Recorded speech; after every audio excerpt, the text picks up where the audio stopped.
Hello guys. Ayan guys, sinukat kagad ni Mami ang kanyang na-receive na Sparkle and Bling. Ayan. So, anong say nyo guys? Maganda ba ako? Charot. Tapos may papaganda na naman si Mami. Kagaya ko. Kagaya ko daw. Kagaya ko. Gaganda daw ang aking skin. Pag nalagyan ko ito. Tapos ito ng hand wash. Pwede rin yata ito sa ano guys, ayan, sabon, nakaspray siya. So, pwede na rin natin buksan. Pero, kala ko ano siya yung, ayan.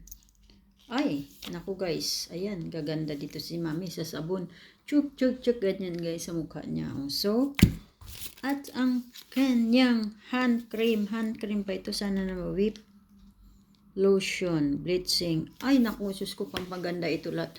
At tayo naman nagaganda. Charot, ang dami naman natin itong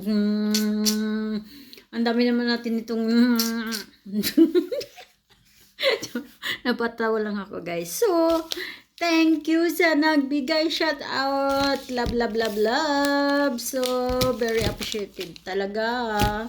Alam ko guys, ito yung hinahanap ko, yung ganyan mo sa punta ko sa kagandaan. So, naku, gaganda na naman tayo nito. Ewan ko lang. So, love it na naman. Pangrampa na naman ni Mami. Para naman si Mami nitong kala mo director. Yung pala taga-timpla lang ng kape.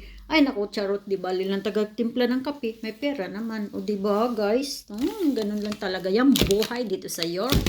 Kahit ano pa, prostora daw ako, pero taga-timpla lang ng kape. O so what? May pera naman. Ay, charot. Thank you.